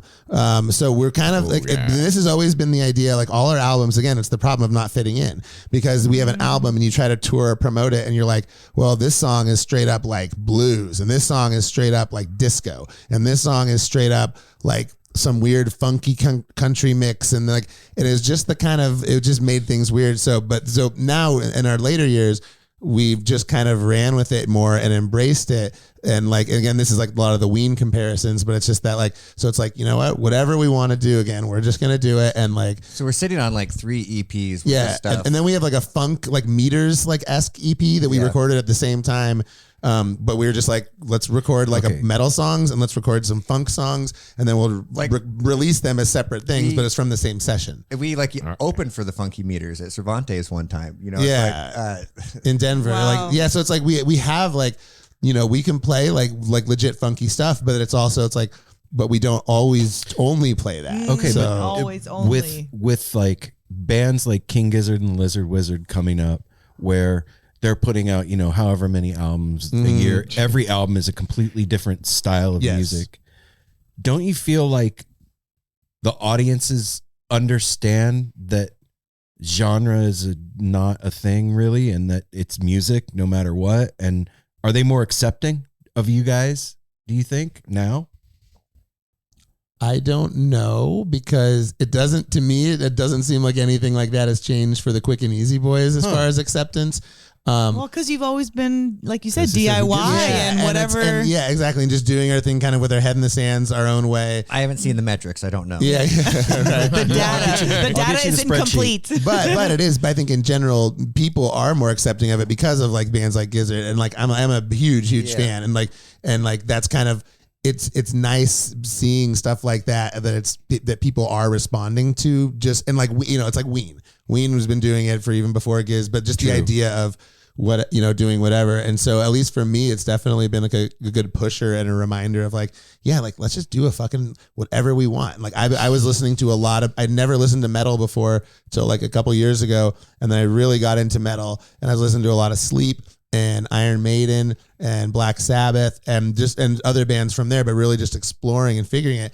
And I was like, dude, like, let's fucking, and we've always done like really heavy jams and psychedelic fucking weird shit. So it's like, You always had a little bit of Iron Maiden in you. yeah, and I've always had this like in this rock and roll you part. never Jeff heard them, Dickinson. But I've you really never heard them, but you would body. Well, and it. as a bass player, Steve Harris. Oh yeah. It's one of the first. No, so it's like discovering all this as like a 40-year-old adult. It's like fucking awesome, right? It's Yeah, like, yeah. oh yeah. How come I haven't heard this? You know, but it's allowing myself that like I'm gonna explore this and I'm gonna really dive into it. And then it's like, yeah, like let's fucking.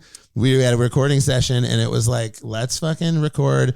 We were with a Christmas song, and then with all the, it was like, let's write some metal songs. And so we just like kind of came up. We ate some mushrooms and drank some tequila. See, we've never really gotten blasted for like a session, and we hired like a really great studio, and just got blasted. And recorded. We had jumpsuits. I bought us jumpsuit tracksuits. Tracksuits, yeah. From this band. What color? Stack and Kicks is the band. They're a Portland band. Jim's was like blue and like gray. Mine was like black and like pink and blue. We probably have a picture somewhere, but like it was drank a fifth of tequila and had mushrooms. Yeah, and then we were always straight before every session before that because we're paying for it ourselves. Again, it's like the punk rock way of like, why waste your money and fuck around if you're paying for it? Yeah, and so it's like, and so this is time. And so we ripped. We had 2 drummers scheduled, and so we ripped through all the songs for the day with Tyrone. And because we've really found our recording technique and work state flow, and. Yeah, we did like 10 songs in like 8 hours or something. The other drummer shows up, in Carlin, and he's like one of the most sought after hip hop drummers in the world. He drums with J. Cole. And Dang. like fucking, I don't know if he drums with like Rihanna, but it's like that type of like shit. I played a gig with him one time, and for front of like 20 people, and then he's like, "Yeah, I got to go to Dubai tomorrow. I'm drumming for John Legend." Like, oh just shit! like so he's on the album. Yeah, him and Tyrone So are the he showed up, drummers. and we're all blasted. We're like, "Hey man, we'll just make stuff up and see what happens." And so Sean and I talked about it later. We both got home and thought like, "Oh man, there's nothing from those takes that are going to be usable." And we listened to it, and it's just like pure gold, lightning in a bottle. Dude, it's just some fucking on heavy fire. like just. And then we did like we- 10-minute takes we did of like just like metal droney stuff, like meter stuff.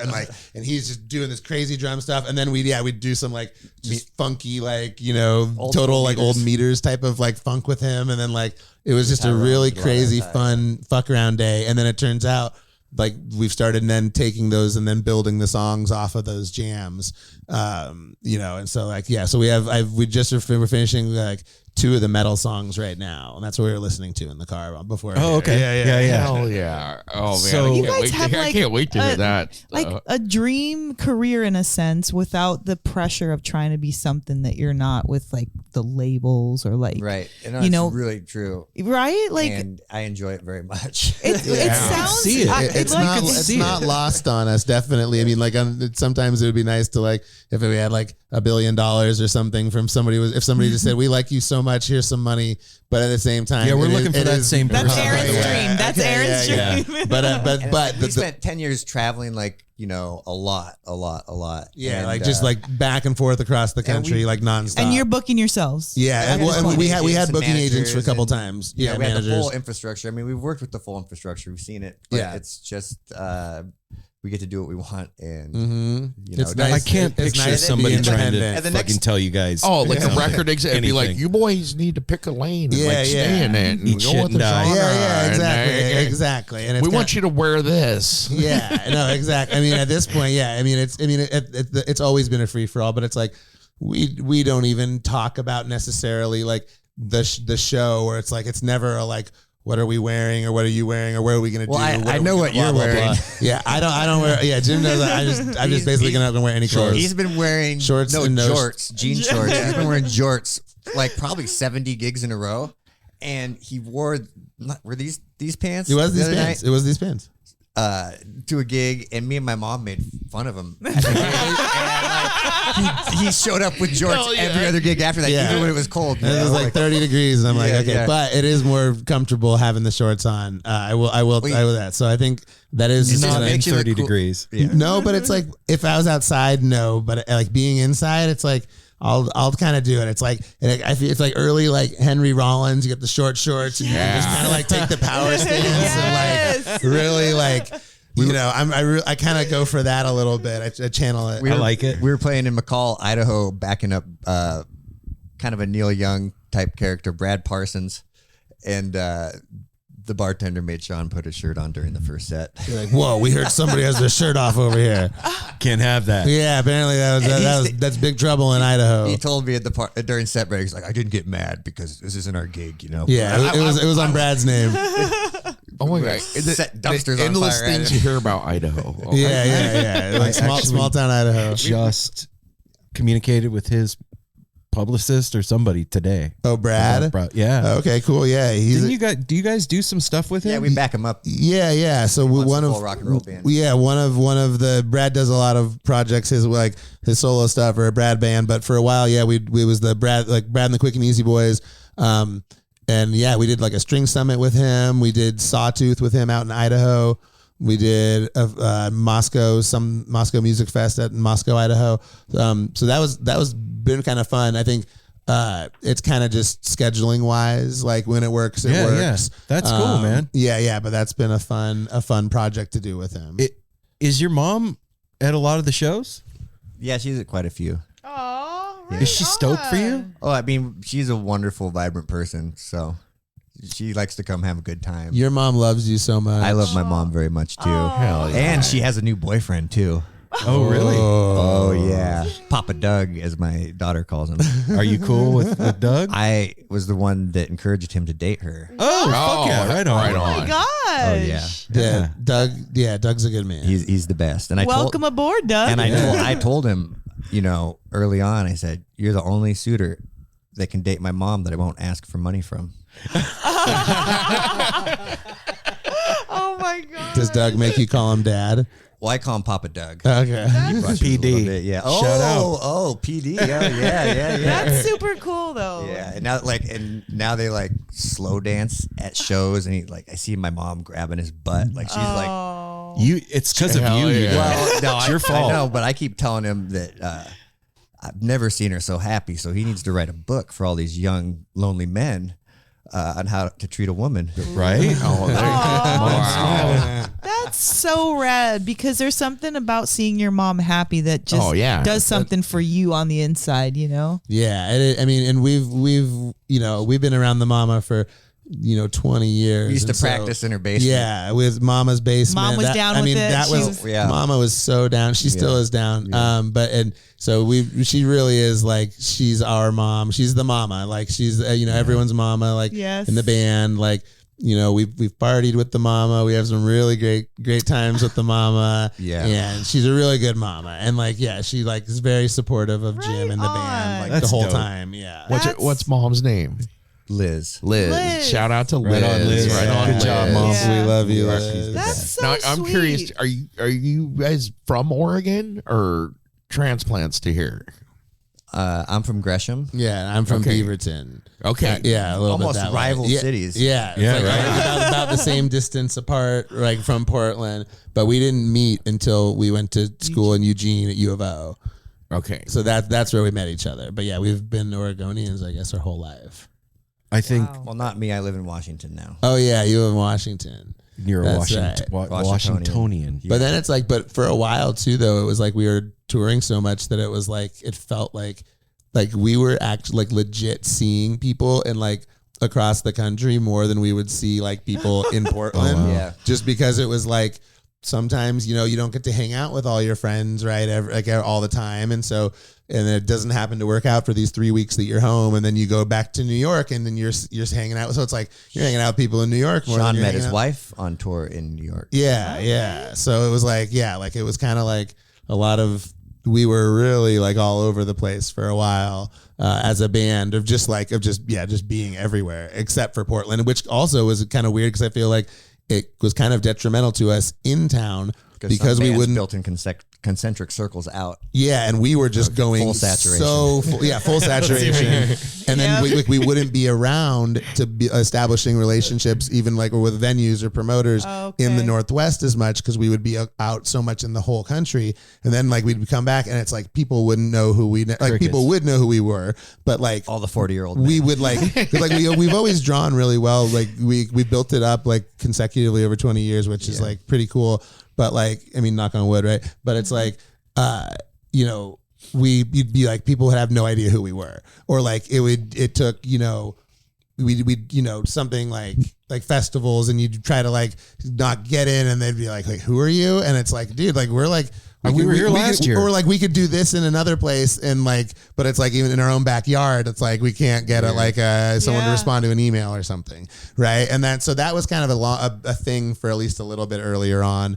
That's not happening anymore. Not so much. We'll get emails back. They don't always say yes, but usually we get emails back at least. So I'll take that as winning. That's a good sign. If somebody actually responds to you, I'll take that. That's they took the time to say no. Yeah, that's true. Right, rather than just blow you off completely. Like I respect that at least. Well, okay, so Chaos Reigns in 2024. Is that what's happening? Yeah, as far as the metal album, you guys, yeah. Oh, I mean, yeah. So that'll be out. Is that what you're calling it? Chaos Reigns? No. I have. That's good. Chaos Reigns is good.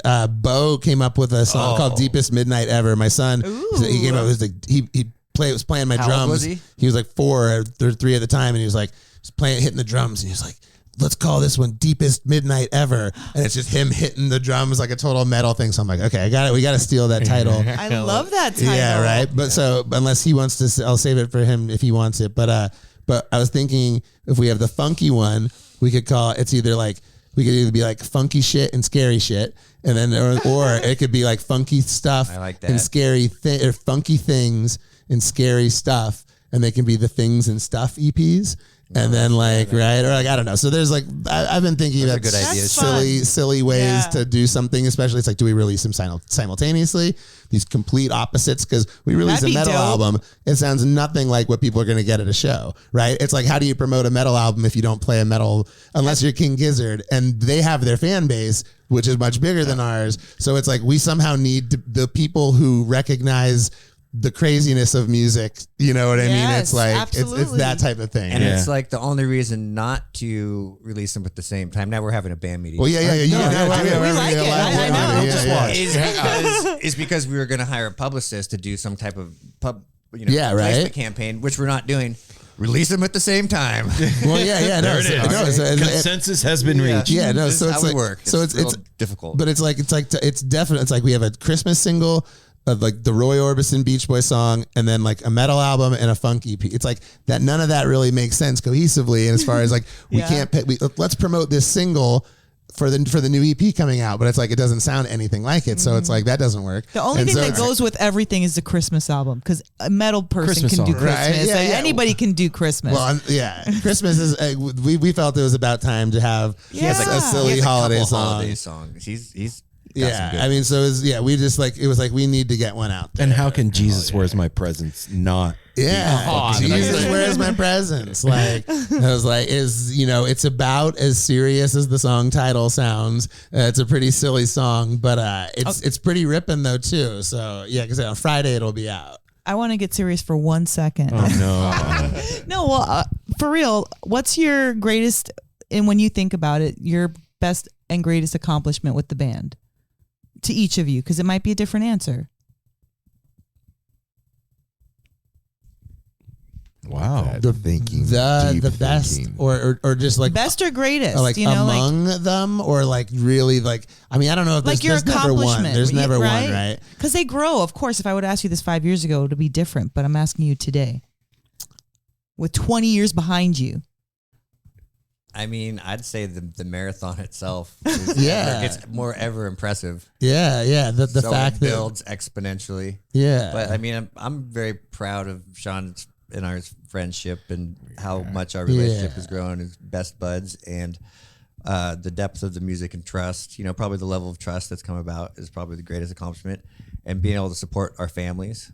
That's a great one. Yeah, that's huge. Really, I mean, that's major, and it's getting harder to do that, playing music, I feel. And so we're very, very fortunate. We've just even got this niche that we found. Yeah, I think that's absolutely right. It's like the fact that we even have the tiniest of tiniest little weird niches at all is very fortunate, because some people don't even like, you know what I mean? It really goes great, you know, and we just have a super wide variance of experiences too, within so many really close friends we've made over the years that we've been friends with for 20 years.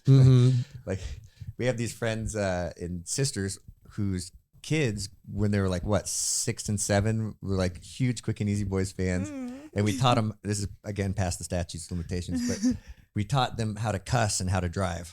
Yeah, when they were like, you know, 10 years old or something. You know, we got pictures of them like on our lap in our van driving around and like having them drive, and like, and they would like talk about that. I want a woman that can ride with their goddamn boots on, and like, you know, like they're talking about like, you know, like now they're like in their early 20s. Yeah. It's like, so seeing stuff like that, and I mean, I also think it's like, I look at it as, would young Sean be like cool with the stuff? You know, it's like I feel like I'm doing good by what I've always kind of stood by, and growing represented. and still staying true. Yeah, exactly. So I'm like, I still feel good, and then like that, and that we're in a spot that we can really just do whatever we want, whenever we want, however we want, and like, you know, and there's like been like we fucking. It's like you don't nothing cool happens unless you do it. But like the randomest shit, we backed up fucking Peter Yarrow from Peter, Paul and Mary on a performance on TV one time. What? Like, and it was like one of those like 7 in the morning. How would ever that I hadn't slept all happen? night, and I was like, I'll just like yeah, and it's like you know, but it's like you never would ever guess something like that would happen, right? And it was like so silly. It was like, it was 2 songs, and then, you know, never happened again. But we like, played what was it? It was This Land Is Like My Land or something, and so like we threw our hats in the ring, like as, you know, folk protest songsters. Yeah. So it was like, but it was something like that, right? Like you never would think that, but it's like, that's kind of cool. Like, it's just that was a random fucking Tuesday, you know, like something like that. Like, you know, and there's like a million of those little things that basically just good stories, like, which is like kind of like life, right? Like that is you're what just life turns collecting into, stories, right? And good memories, and, you know, and shit you don't remember, you vaguely remember. I was talking to a couple of buddies tonight actually about that very thing. Like, one guy was like, "Oh, it was just your birthday," and he was like, "Yeah, my girl and I were talking about, like, she asked me what I wanted for Christmas," and he was like, "Dude, I don't want anything. I want experiences, because experiences are the things that I can carry with me into the future. All the other stuff breaks or fades away, or I don't fucking use it anymore, or whatever. I want to have experiences." And like you were just saying that to your sister today too. Mm-hmm. Like this past year, we've done so much shit. And it's all shit that like we were so stoked to do it. And now it's like, whoa, that's dope fucking memory. Mm-hmm. I have that forever. Mm-hmm. And that's what it's about. And honestly, and I would hazard to guess that you feel the same. That's the shit that makes you feel happy. True. Is having that. Yes. Not the money, not nothing. Like that's the just shit. that certain freedom that you're affording each other for life. For basically your life. That is pretty legit. Mm-hmm. I do like, say so. It's not lost on us. It's just like often something happens and I think, wow, there's no way I could have anticipated that have it happened when I woke up this morning.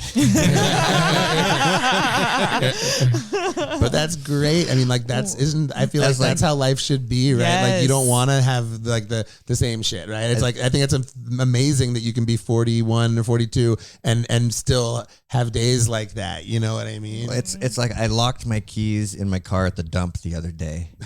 And then I found stuff at the dump and broke into my own car, and it was just the most wonderful, accomplished feeling. I never thought that was even an option. Who knew that was going to happen today? That's not what I was thinking when you were telling, but that's great. Yeah. I mean, it's just a million things like that. Like, whoa, that's so crazy. Yeah, well, it's being open to the experiences, right? That's all it's about. Sean, you can tell that it's not lost on y'all. Yeah, man. You can tell. The happiness shines through, and like that freedom, and like talking to you now, it all makes sense on stage. Oh, it really does. It like puts it into an even better perspective, because it's great to see things when you don't know the story and just you're fresh.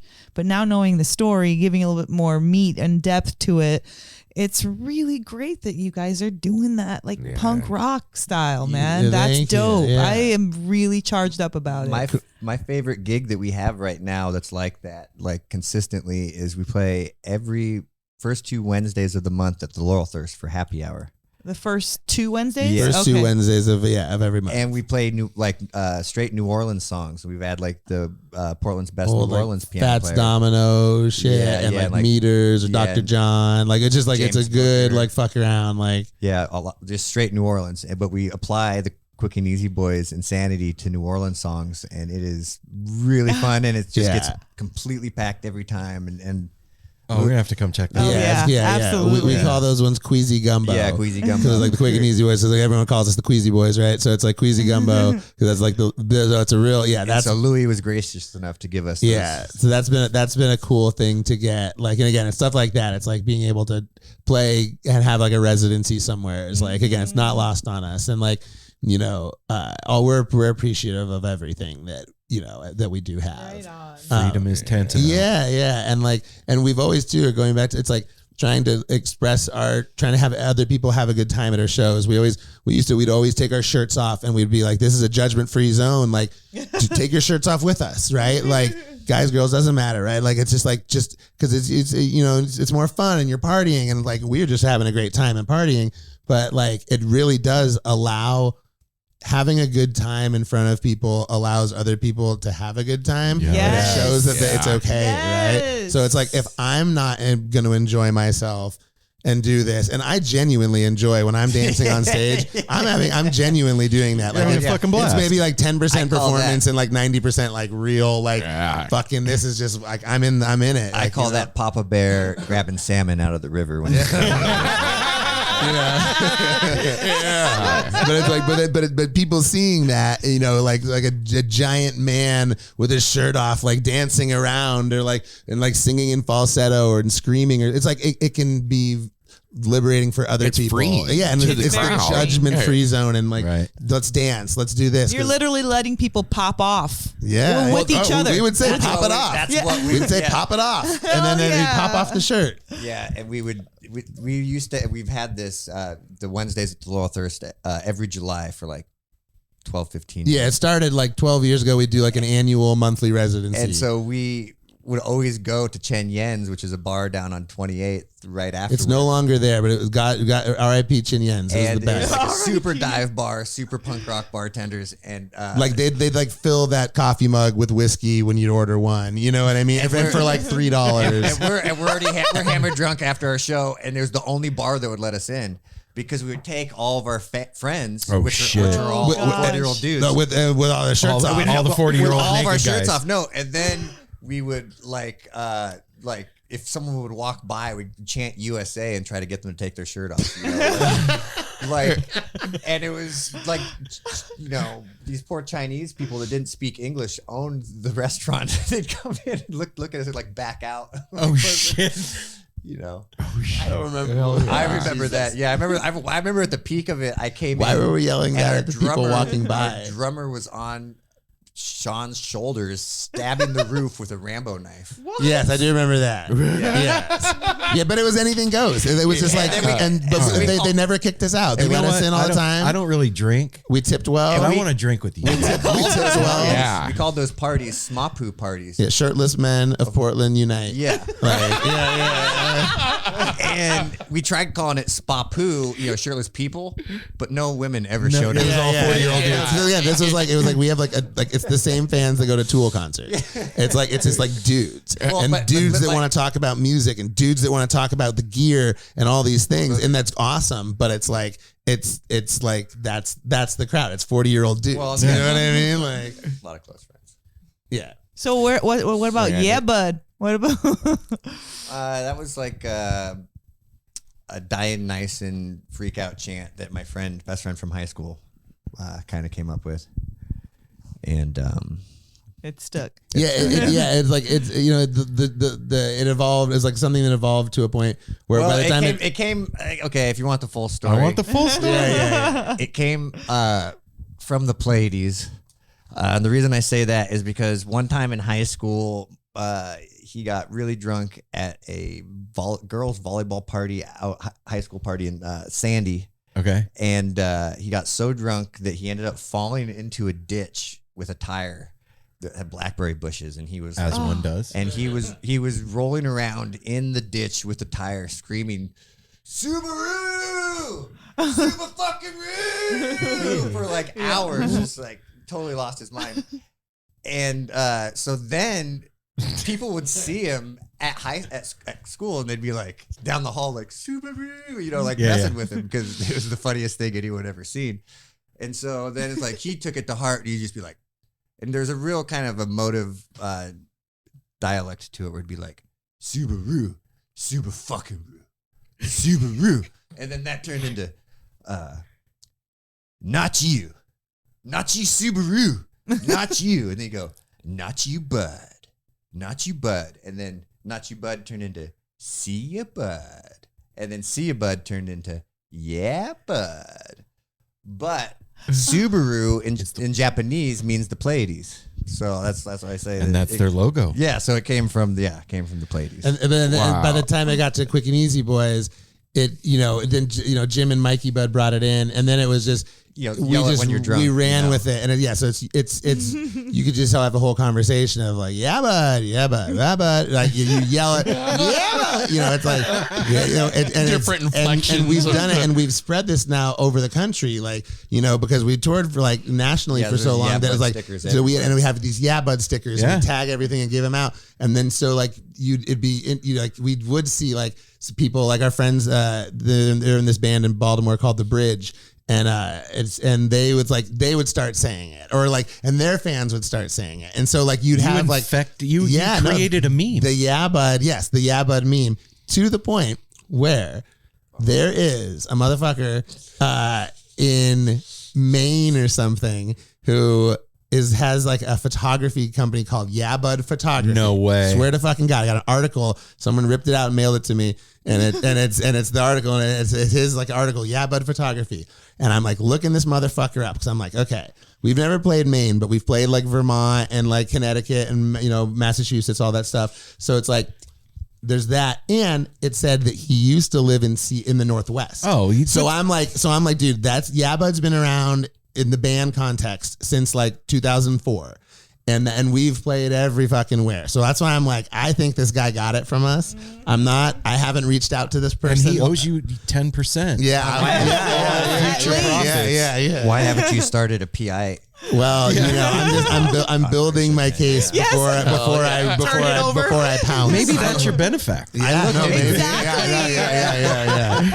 Like, so that is a thing, which I thought that was like the most like, like maybe he just came up with that on its own, but like if he aped it, that's pretty great, right? If a Quick and Easy Boys term has like infiltrated the lexicon, jinx, right? Yeah. You owe me a Coke. All right, before we go, wait, that was awesome. Thank you guys. Yeah. That's rad. What a fun story. And it continues, like this is rad. You need like 15 hours to like before we're even warmed up, Yeah, we got a scratching the tip. We can ramble at you all night. So jeez Louise. Are extraterrestrials, are they physical beings from another planet, in your opinion, from another planet? Or are they extra dimensional and not corporal? It's too complicated. Both. Well, and more. Okay. And more. I want to hear the whys of it. Go ahead. You'll probably have a better answer than me. I have suspicion. Well, I don't know, but I have a lot of opinions on it. After the Younger Dryas, when the last deluge happened, right? Either motherfuckers, aliens came down and reseeded civilization, because there's the stories of all the, the fish head gods and the same story across the whole planet. It's from Sumer and or or the Doggone tribe. Right. Or motherfuckers hid in caves with advanced technology, waited a couple hundred years, came out with fish heads on. But okay, to answer your question, the extraterrestrials are both physical and corporeal, or incorporeal. Yeah. You know, they're dimensional and physical. Probably some of them are just dimensional, but is it possible that we are the same as them? Yes, it is. Oh, Chris Angel mind freak right there. yeah. I would say, based on experience, What experience? that yeah, we are both. Yeah, Because that's my feeling. yeah, I mean, anybody that's ever smoked enough DMT and has broken through, there's What about people who haven't smoked DMT and have gotten freaking kidnapped and have had these crazy stories? that too. But There's lots of ways to get there. There's lots of ways. That's why it's back to what you said, Sean. It's all of it and more. yeah, I think for sure, I know that I've experienced that communication for sure. 1,000%. Nobody could tell me different. No way. And the only way that I could have done that is if what you said is true. We are the same, right? Because I'm sitting here with you, and I think, anyway. It's hard to tell. It is. It's getting harder as I get older. Too, let me tell you, man. Yeah, it's getting weirder as we continue. Thanks, man. Yeah. Thank you for having us. Yeah. Well, we I don't know if we've been meaning to have you for a while at the behest of friends of ours, and it's just a matter of getting like when it matches up. And this time it was meant to be in person, obviously, because we're all here, and it's the best. So much better. Seeing your guys, it reminds me of me and Aaron. Like your guys' brotherhood and friendship is like awesome. You can see the connection between you guys, and it's amazing. That's we're They've got a 40-year relationship. Kids, Oh, you know what I that's mean? cool. It's like my kids. I tell this is Uncle Jim. You know, I'm never gonna stop talking. But we played a gig last week, a couple weeks ago, where we had Brian Foxworth playing with us. He was kind of a legendary Portland R&B funk drummer, blues drummer, and I asked my mom for a shot, and she only brought one for Sean because I didn't think she wanted me to drink anymore, and so he took it into his mouth and then baby birded it on stage. And the look on Brian's face, like he definitely didn't think he was going to see that when he woke up that morning. Yeah. And then afterwards, we immediately get done. He's all, you guys ever done that before? So it's just, You do that all the time? But it's like it was just like it felt like the thing to do in the moment, right? But it's like we're brothers. That's right. and it's very sanitary. It's hard. It's hard It was the pole of the universe. Yeah, Nobody's getting sick from a whiskey baby bird. And It was beyond our will. Putting on the show, you know. and now we do it at every show. Yeah. Well, I do want to shout out our buddy Axel is the one who initially a couple whenever when we initially were talking like a year ago, 2 years ago, whenever it was, he was the one that was putting the bug in my ear about you guys. Oh wow! So thanks, Axel. I'm giving Axel a shout out because he would Axel. always be like. He'd be like, you should reach out to these guys. You should get in touch, and you do this for forever. And it's one of those, I will. And he kept, have you done it? Oh. And then it was like, I finally did it. And this was like the year ago one, or like however it happened. I just remember, and then it didn't, then for whatever reason, it didn't work. But then, and he kept being like, have you done it yet? He gave me one of your guys' stickers being like, this is a reminder. Reach out. And so then it was, so shout out Axel for making that this. persistence, man. Come to Axel's fucking fruition. dope. Yes, He's a big fan, and he always, the only thing I think that would make him happier in life is if Jimmy played Machine Gun, by Hendrix's Machine Gun. Axel's a big fan of that, and Jim's done it. We've done it a few times, but Axel, every time he comes to a show, Every he's like, show. Machine gun. Like he's yelling it out, But really but we can't give it to him inappropriate all the time. We can't give it to him every show. I never told him this, but every time he asks, it adds another 3 months. Axel, don't ask Now he anymore. knows. Well, now he knows when he's gonna hear this. But I try to play it once a year. Yeah, you give them to him Minimum. once a year. We'll tease it in the middle of a jam, or it's just kind of, it's up to Jimmy when we're gonna do it, right? Because that's all guitar. It should be sung in drop D, and I don't want to sing it in E. I'll sing it Okay. if you want to do it. I'll put it that way. I'll Band sing. I'll practice is- cover. There it I'll is. cover Okay. At a vocals. band meeting. Yeah. Yeah, band practice. Yeah, All yeah. kinds of shit going And the on. first set list would Yeah. Okay, so Name the going into the interview, normally I play a song, or a minute of a song, because people can go listen on their own. What song? Ooh, come on! You Like, got are we saying all like those the first minute of a song or any minute of any song? And the first minute of The a first song. minute of a song. What songs has a cool first minute, Jim? I don't know. or do You a can do something off the couple live minutes. record. Off the Live at Laurel Thirst? Yeah, that's probably pretty good. Although it's like it could be just like a minute of us rambling at the beginning of Probably. I mean, You want to do like I got it? yeah. Okay. Was that or, You write it or down? take your medicine? I'd say either I'll do maybe both. take your medicine or I got it. Okay. Those are both kind of like upbeat disco-y songs. I want to make sure that the people that listen get pulled in. Okay. I mean, take your medicines definitely are probably most has the most plays type of song. Okay. But I mean, I don't know. But see, this is the hard thing because they all sound different. So it's like, what would you play for someone if you have one song to play for someone? And Okay. It's like, okay. I'll tell you what. yeah. I'll tell you what. Right. Bad question.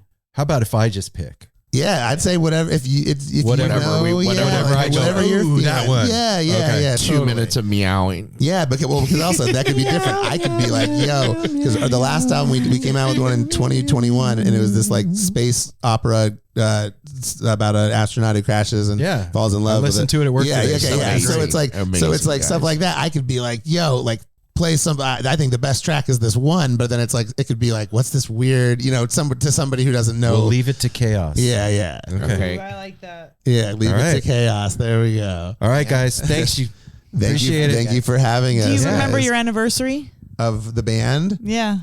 I think that the first album said, at least the first recording session was like December. I want to say we got together though in a July or something. Yeah, that's Yeah, what we I got meant. together in We got together in July and of then 04. and then it was December when we first recorded. Hey, man, you want to Okay. be in a band?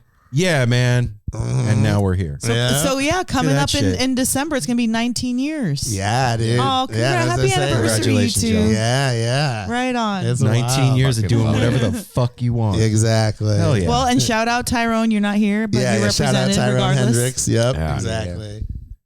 Well, Wow. shit. I'm Thank- jealous. I want to do 19 years of doing whatever the fuck I want. Well, you have been. Oh, yeah, that's right. Kind of have. You had more than that. Yeah. All right. We're out. Peace.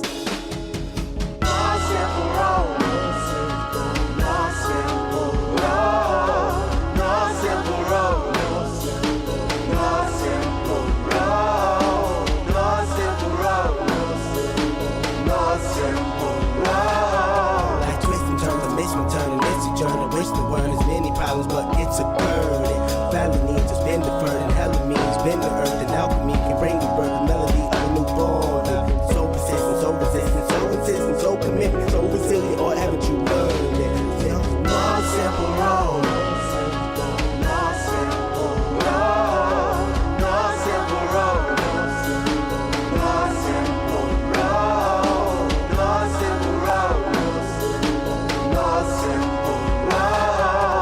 My windshield is shattered as I focus through the spot in the corner that is still intact. The react is both a defense mechanism as well as a fear. We've traveled this road before, so we may think, but it's a tad bit of strange similarities that feed an A=A complex. The fears of your past do not equal the perplexities of the current road.